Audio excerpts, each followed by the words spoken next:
Hello everyone, कैसे हैं आप सब लोग। होप कि बढ़िया होंगे। और हम पढ़ रहे हैं उत्तराखंड में भी हमारा चल रहा है उत्तराखंड की बीएस नेगी को रेफरेंस मान करके करने किए जाने वाले एमसीक्यू, जिसमें जो है लगभग 9-10 वीडियो में बना चुकी हूँ। अभी हिस्ट्री वाला ही पोर्शन हमारा चल रहा है, जिसमें हर पेज से मैं 20 क्वेश्चन जो है वो हम बनाते हैं, उसको मैं विद एक्सप्लेनेशन करती हूँ। तो यदि अगर आप स्टार्टिंग से भी जो बिल्कुल बिगनर हैं और उनको बुक समझ नहीं आती, आपने बुक तो खरीद ली है लेकिन आपको ये नहीं पता है कि बुक से नोट्स कैसे बनाएं, बुक से कैसे पढ़े, तो आप इन एमसीक्यू की सीरीज पूरी देख सकते हो, जिसमें आपको पूरा डिटेल मिलेगा कि ये पूरा उसी सीक्वेंस में है जिस हिसाब से आप अपनी बुक तो खरीदिए, आप अपनी बुक सामने रख लीजिए, क्वेश्चन से देख लीजिए और उसमें आप पेंसिल से टिक मार्क करते जाइए, तो आपसे उसका अच्छा खासा रिवीजन हो जाएगा। दूसरा, आपका पैटर्न पता चलता है कि क्वेश्चन कैसे बनते हैं। बहुत सारे क्वेश्चन इसमें ऐसे होते हैं जो आपके पीवाईक्यू रहते हैं। तो और एक सेट मतलब आपका जो क्वेश्चन को अटेम्प्ट करने का जो एक आपका तरीका हो सकता है, या जो आपको आदत हो सकती है, आप हैबिचुअल हो जाते हो क्वेश्चन को कैसे अटेम्प्ट करना है, मतलब आपको पता चल जाता है कि क्वेश्चन को कैसे रीड करना है, कैसे उसको समझना है और कैसे उसको पढ़ना है। क्योंकि यहाँ पर सिर्फ मैं क्वेश्चन आंसर नहीं कराती हूँ, विद एक्सप्लेनेशन कराती हूँ।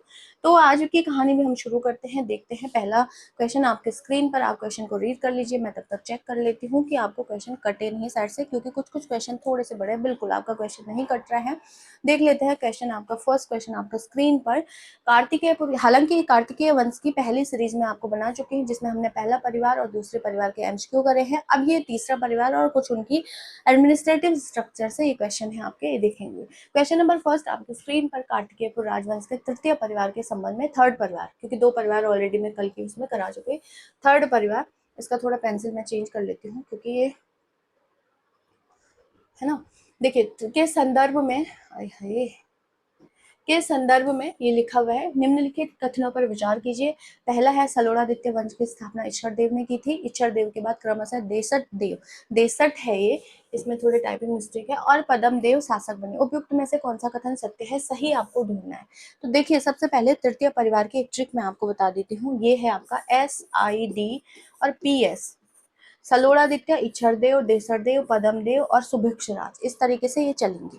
अब ये बोल रहा है कार्तिकेयपुर राजवंश के तृतीय परिवार के संबंध में आपको बताना है। तो ये तीसरा ही परिवार है, इसके निमोनिक है याद करने का, SID है ना, STD होता था तो SID और PS आपको याद करना है। सलोड़ादित्य वंश की स्थापना इच्छरदेव ने की, बिल्कुल सही बात है, इच्छरदेव ने की। हालांकि सलोड़ादित्य में पहला राजा सलोड़ादित्य था, लेकिन इसका बेटा जो इच्छरदेव था उसने जो है इसकी स्थापना करी थी। और इच्छर देव के बाद क्रमशः देसर देव और पदम देव आए। देखो देसर देव आ रहा है, डी से देसर देव, पी से आपका पदम देव हो जाएगा, तो दोनों ही आपके क्या है, सही है। तो केवल फर्स्ट और सेकंड, मतलब फर्स्ट और सेकंड दोनों के दोनों आपके सही हैं। दूसरा क्वेश्चन है आपके स्क्रीन पर, न्यूमोनिक अगर आपको याद रहेगा, मैंने तीनों परिवारों को, जैसे BKKT पहला परिवार है, फिर NILB जो है दूसरा परिवार है, और SIDPS तीसरे परिवार का न्यूमोनिक है, याद रखना पड़ेगा, तभी काम चलेगा, नहीं तो कार्तिकेय वंश में आप अटक जाओगे। हाँ, अगर प्रशासनिक वाले से आ जाए तो मे भी आप लगा पाओ, लेकिन अगर राजाओं के बारे में पूछेगा और आपको निमोनिक याद नहीं है, क्योंकि 14 राजा हैं, तो 14 राजा आप सीक्वेंस से कैसे याद करो।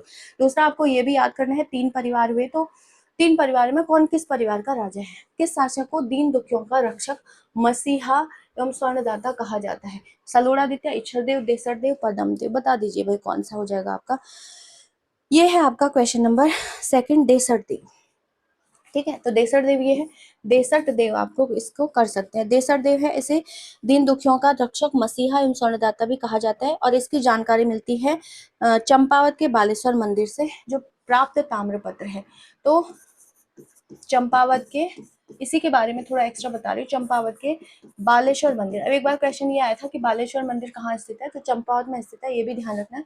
चंपावत के बालेश्वर ताम्रपत्र से किसकी जानकारी मिलती है, देसर देव के बारे में जानकारी मिलती है। भाई आपको कहीं ना कहीं से तो लेना पड़ेगा ना, साक्ष्य लेने पड़ेंगे आपको, तब काम होगा। कार्तिकेयपुर वंश के किस शासक ने बद्रीनाथ मंदिर को भूमि दान की थी, और ये PYQ है, मैं सबसे पहले तो बता दूं, ये PYQ, मंदिर दान करी थी देसरदेव, इच्छरदेव, पदमदेव, सुभिक्षराज, बता दीजिए कौन सा है। देखिए ये है आपका पदमदेव, पदमदेव। अब पदमदेव हमने अभी पढ़ा था, SIDPS याद रखना है। तो सलोड़ादित्य, इच्छरदेव, देसरदेव, पदमदेव और सुभिक्षराज, यानी कि ये वाला राजा पदमदेव। अब पदमदेव के बारे में 1-2 पॉइंट देख लेते हैं। इसे बाहुबल से समस्त दिशाओं को जीतने वाला बताया गया है। पदमदेव को क्या कहा गया है कि बाहुबल से समस्त, किसको जीतने वाला, समस्त दिशाओं को जीतने वाला बताया गया, मतलब इतना शक्तिशाली था पद्मदेव, दिशाओं को जीतने वाला बताया गया है किसको, पद्मदेव को। दूसरा इसे कहा गया है इसे सूर्य के समान प्रकाशवान एवं कर्ण से अधिक दानदाता इसे बताया गया।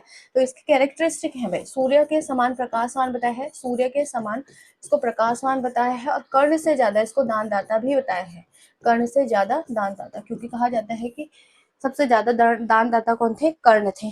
कहा जाता है इसने बद्रीनाथ मंदिर को भूमि दान की थी।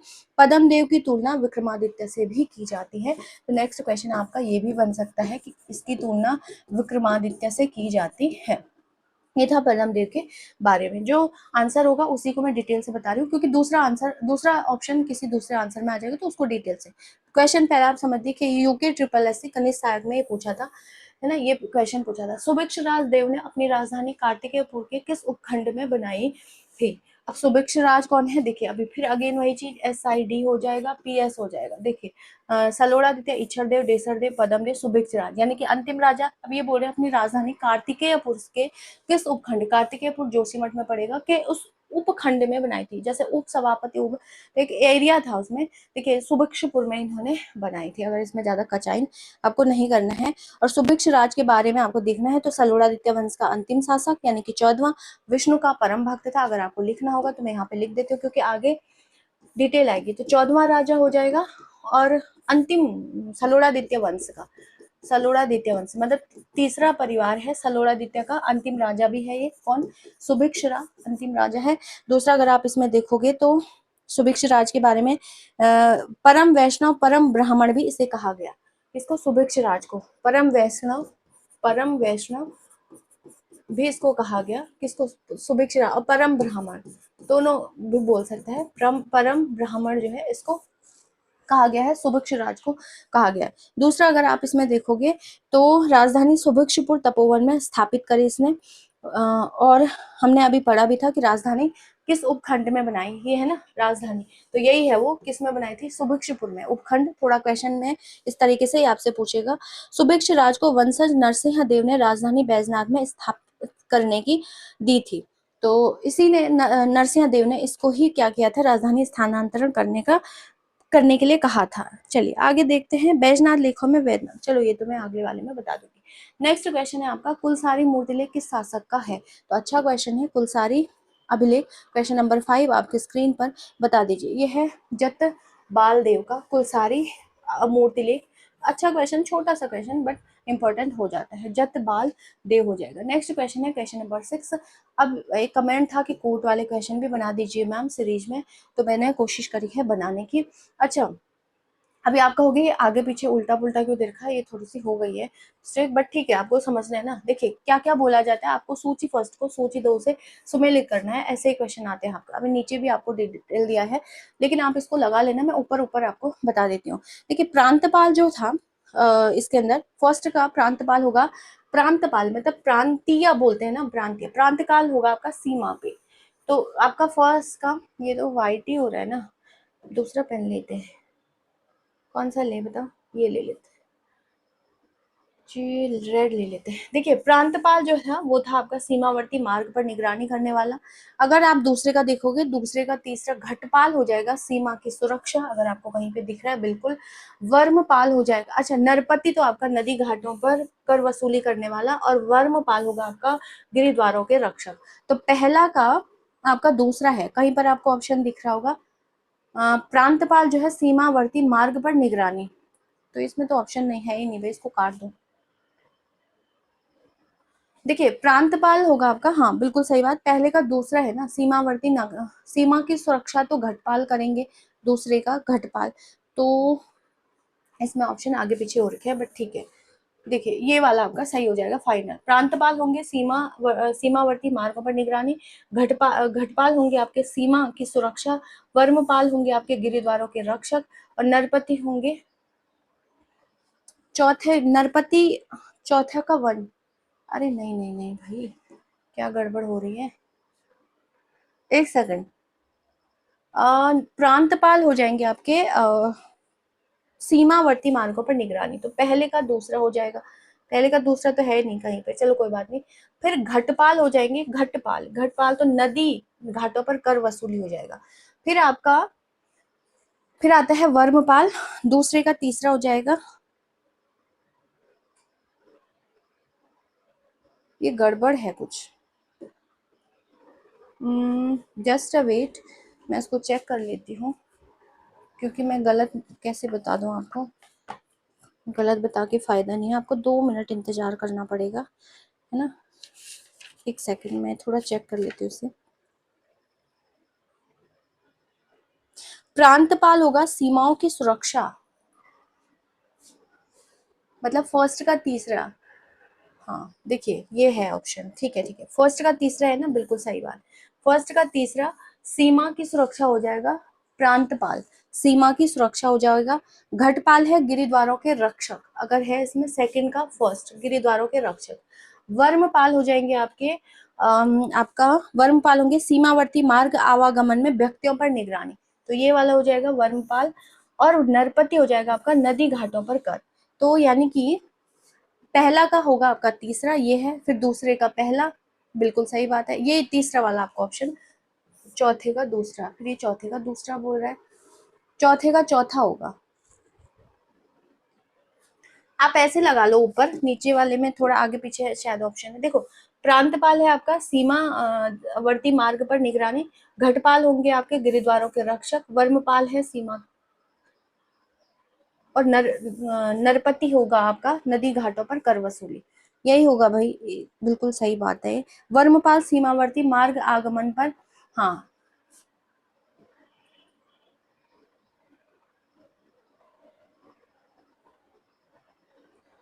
ये तो गड़बड़ हो रहा है कहीं पे, देखिए ये ऑप्शन है प्रांतपाल सीमा की सुरक्षा, घटपाल गिरिद्वारों के रक्षक, वर्मपाल सीमावर्ती ये, और नरपति ये हो जाएगा, ये आपका सही हो जाएगा क्वेश्चन नंबर 6, बहुत लंबा टाइम ले लिया है। कार्तिकेयपुर प्रशासन में अपराधियों को पकड़ने वाला सर्वोच्च अधिकारी क्या कहलाता था, क्वेश्चन नंबर 7 आपको देखना है, 7 वाला, तो बता दीजिए 7 आपका क्या हो जाएगा, देखिए ये हो जाता था आपका अपराधियों को पकड़ने वाला, तो ये होगा आपका दोषापराधिक, ये वाला ऑप्शन सही हो जाएगा, दोषापराधिक। नेक्स्ट क्वेश्चन है आपका क्वेश्चन नंबर 8, देख लेते हैं, ये कौन सा होगा, कार्तिकेयपुर प्रशासन में गुप्तचर विभाग का सर्वोच्च अधिकारी क्या होता था, दुसाध्य, ये वाला दुसाध्य, दुसाध्य साधनिक आपका हो जाएगा। नेक्स्ट क्वेश्चन है क्वेश्चन नंबर 8, सूची, फिर ये सूची वाला आ गया, देखिए इसमें क्या हो जाएगा, इसको थोड़ा सा ध्यान से करते हैं, इसमें है आपका अक्षपटलाधिकृत, तो अक्षपटलाधिकृत होगा आपका अगर आप इसमें देखोगे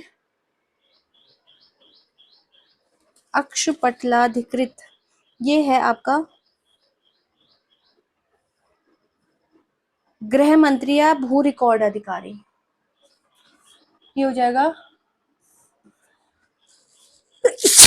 सॉरी, महासंधि विग्रह हो जाएगा शांति या विदेश मंत्री, शांति या विदेश मंत्री, राजमात्या आपका हो जाएगा, कुमार मात्या का शब्द प्रयोग तो राजकुमार के लिए किया जाता है, और राजमात्या हो जाएगा आपका मंत्रिपरिषद के लिए, तो ये वाला आप मिला लेना नीचे, कौन सा आपका सही हो जाएगा।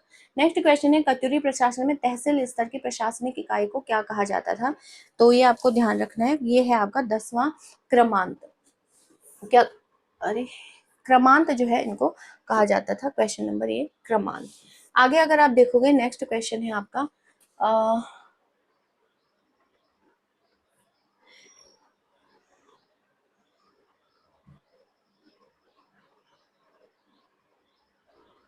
ये थोड़ा सा ब्रेक टाइम है, तो चलिए आगे देखते हैं इसमें, तब तक आप क्वेश्चन को जितना आपने करे हैं वो आप देख लीजिए, बहुत ज़्यादा लंबा टाइम है, चलिए नेक्स्ट देख लेते हैं सीधा, कार्तिकेयपुर राजाओं को मूलतः अयोध्या का निवासी किसने माना था, तो ये भी क्वेश्चन है आपके पास, क्वेश्चन नंबर 11 लक्ष्मीदत्त जोशी, इसमें यही हो जाएगा क्वेश्चन, आप चाहें तो वीडियो को रुक रुक करके देख सकते हैं। फिर है कत्यूरी शासकों की राजभाषा और लोक भाषा क्या थी, तो सबसे पहले राजभाषा आई है, फिर लोक भाषा आई, राजभाषा मतलब ऑफिशियल लैंग्वेज, देखिए ऑफिशियल लैंग्वेज उनकी क्या थी आपकी, संस्कृत थी, देखिए ऑफिशियल लैंग्वेज संस्कृत थी, और फिर पाली थी, किसकी? कत्यूरियों की। तो ये अपने आप में आया क्वेश्चन है, PYQ भी है भाई, साथ में ध्यान रखना। एडकिंसन के अनुसार किन शासकों ने कुमाऊं को विजित किया था जिसके कारण वहां के ताम्रपत्रों में समानता देखी जा सकती है? बता दीजिए। एडकिंसन के अनुसार किन शासकों ने कुमाऊं को विजित किया था जिसके कारण वहां के ताम्रपत्रों में समानता देखी जा सकती? पाल और प्रतिहार, देखिए ये थे पाल और सेन वंश हो जाएंगे आपके। अगर आप इसको देखोगे कि बंगाल के पाल व सेन राजाओं ने कुमाऊं को विजित किया होगा जिस कारण मुंगेर, भागलपुर एवं कत्यूर घाटी के ताम्रपत्रों में समानता देखी जा सकती है। तो मुंगेर और भागलपुर दोनों के दोनों एरिया पड़ते हैं आपके बिहार में। बिहार में मुंगेर एक वो है, फैक्ट्री है जहाँ पे गोला बारूद बनता है, मुंगेर इसलिए फेमस भी है बिहार का मुंगेर। तो asked in various state exam, ये बहुत जगह पूछा हुआ है तो इंपॉर्टेंट आपका हो जाता है, इंपॉर्टेंट करके आपको जाना। क्वेश्चन आप समझ रहे हो। एटकिंसन एक इतिहासकार हैं के अनुसार किन शासकों ने कुमाऊं को विजित किया था जिसके कारण वहां के ताम्रपत्रों में समानता देखी जा सकती है? तो पाल और सेन ने किया था, इसीलिए पाल क्योंकि बंगाल में हुए थे ना, पाल वंश और सेन वंश हम पढ़ेंगे इंडियन हिस्ट्री के अंदर, तो पाल वंश का आधिपत्य बंगाल में था, इसीलिए यहाँ पर इनके ताम्रपत्रों में समानता देखी जा सकती है। कार्तिकेयपुर राज्य में गमागमी का क्या अर्थ है? गमागमी, तो ये था डाक ले जाने वाला, इसलिए गमागमी कहा जाता था। नेक्स्ट क्वेश्चन है आपका क्वेश्चन नंबर 15, सूची वाला फिर आ गया है, तो आपको बताना है कौन सा सूची में सही हो जाएगा। चलिए बता दीजिए। नायक गौलमिक होता है आपका पदातिक यानी पैदल सेना, कहीं पे है ऑप्शन? बिल्कुल, पैदल सेना यानी कि फर्स्ट का दूसरा, ये आपको यहाँ पे भी है, यहाँ पे सॉरी यहाँ पे तो नहीं है, यहाँ पे है, देखिए फर्स्ट का दूसरा इसमें है, तो दो इनको काट लीजिए। ठीक, उसके बाद है नायक अश्वा बलाधिकृत, तो ये तो आप लगा ही सकते हो यार, बलाधिकृत अश्व आ गया तो अश्वरोही हो जाएगा, दूसरे का तीसरा अगर इसमें मिल रहा है तो यही मिल गया आपको ऑप्शन, दूसरे का तीसरा, तीसरे का चौथा। नायक हस्त बलाधिकृत ये आपका गजारोही हो जाएंगे, ओष्ट बलाकृत इससे हो जाएंगे, तो ये इजी है, आप लगा सकते हो इसको। नेक्स्ट क्वेश्चन है कत्यूरी काल में छत्रयुक्त मंदिर को अन्य किस नाम से जाना जाता है? अच्छा क्वेश्चन है और इजी क्वेश्चन भी है। आपका क्वेश्चन नंबर 16 आपकी स्क्रीन पर 16 देख लीजिए, 16 होगा आपका क्वेश्चन नंबर 16। शिखर युक्त है कहीं पे, शिखर युक्त मंदिर भी इनको कहा जाता है, बाकी ऑप्शन आपके गलत हो जाएंगे। फिर सुमेलन वाला है, कूट वाले हैं, आज लगातार 4-5 क्वेश्चन कूट कूट वाले आगे। आपको बताना है कि कौन किसका सही ताम्रपत्र है, यही है ना, मतलब हाँ उपाधि या उस किसके बारे में कौन सा कथन सही है ये आपको बताना है। पहले शासक है, पहले उसमें और दूसरे में विशेषता है। देखिए पद्म देव है, तो पद्म देव आपको पता है 13वां शासक था किसका, इसका कत्यूरी राजवंश का, तो पद्म देव छोड़ दीजिए। सुभिक्ष राज 14 था, तो हमारे पास सुभिक्ष राज देव है, बिल्कुल ये 14वां राजा हो जाएगा। सेकंड का फर्स्ट, सेकंड का फर्स्ट एक में ही मिल गया, वैसे तो आंसर यही मिल गया बट बाकी भी देख लेते हैं। जतबाल देव जो है, ये इनके बारे में क्या कहा गया है, ये जो है आपके कुलसारी अभिलेख, तो जतबाल देव का कुलसारी अभिलेख तो यहाँ पे है नहीं। ठीक है, आगे देखते हैं जतबाल देव के बारे में और क्या है। और त्रिभुवन पाल देव है बैजनाथ लेख, तो त्रिभुवन पाल तो यही मिल गया आपका, देखिए चौथा का चौथा ये इसमें ही मिल गया। ठीक है, तो सेकंड का दूसरा हो जाएगा फिर, सेकंड का दूसरा सुभिक्ष राजदेव है, इसको तो परम ब्राह्मण की उपाधि दी गई, अभी हमने पढ़ा भी था, परम ब्राह्मण या परम वैष्णव कहा गया था। और जतबाल देव दानशीलता के लिए प्रसिद्ध थे, ये भी आपको ध्यान रखना है। तो अगर बागी देखेंगे कुलसारी अभिलेख जतबाल देव का है, सुभिक्ष राज 14वां राजा तो है, हमने पढ़ा था। अच्छा पद्म देव छूट गया, तो पद्म देव कौन हो जाएगा? सुभिक्ष राज देव दूसरे का दूसरा, तीसरे का तीसरा, पद्म देव में कौन छूटा भाई? अच्छा ये ऑप्शन ही गलत है ना, ठीक है ठीक है, ये ऑप्शन गलत है। अगर आप पद्म देव देखोगे तो ये 13वां था, तो 13वां इसमें ऑप्शन नहीं है, ये थोड़ा सा मिस्टेक है, बाकी आप देख लेना इसको, ये आपको ध्यान रखना है। नेक्स्ट क्वेश्चन है कार्तिकेयपुर ताम्रपत्रों में अष्टादश प्रकृति कहकर किसकी प्रशंसा की गई है? अष्टादश प्रकृति कहकर के किसकी प्रशंसा की गई है? तो ललित सूरदेव के पांडुकेश्वर ताम्रपत्र में तत्कालीन समाज की प्रशंसा अष्टादश प्रकृति कहकर के की गई है। ललित सूरदेव किसकी? और ललित सूरदेव का कौन सा ताम्रपत्र है? पांडुकेश्वर ताम्रपत्र, पांडुकेश्वर ताम्रपत्र। और मैंने ये भी बताया था कि ये ताम्रपत्र के आविष्कार, मतलब आविष्कार बोल रहे संस्थापक है, ये किसने लिखा? ये है गंगा भद्र के द्वारा लिखा गया। चलिए आगे देखते हैं। ललित सूरदेव के पांडुकेश्वर ताम्रपत्र में तत्कालीन समाज की प्रशंसा अष्टादश प्रकृति कहकर, एक सेकंड, कार्तिकेयपुर ताम्रपत्रों में अष्टादश प्रकृति कहकर किसकी प्रशंसा की गई है? तो कार्तिकेयपुर ताम्रपत्र मतलब पांडुकेश्वर ताम्रपत्र से सबसे ज्यादा जानकारी मिलती है, तो तत्कालीन समाज की हो जाएगा भाई ये, है ना। ललित सूरदेव के शासन की नहीं, ललित सूरदेव का है पांडुकेश्वर ताम्रपत्र, ये कह रहे हैं। चलिए नेक्स्ट क्वेश्चन है आपका, क्वेश्चन नंबर 19, कार्तिकेयपुर राजाओं के ताम्रपत्र में वर्णित चोरोदधरणिक विभाग का क्या कार्य था? अब चोर आ गया तो आप इसको भी लगा सकते हो, बट आप कभी कभी सोचते हो इतना इजी क्वेश्चन कैसे बोलता है। चोर डाकुओं को पकड़ना, ये है आस्क्ड मैनी टाइम, बहुत ज्यादा एग्जाम में ये पूछा गया था। नेक्स्ट क्वेश्चन है आपका क्वेश्चन नंबर 20, कत्यूरी अभिलेखों में कितने प्रकार का वर्ग विभाजन मिलता है? माइक गिर गया है।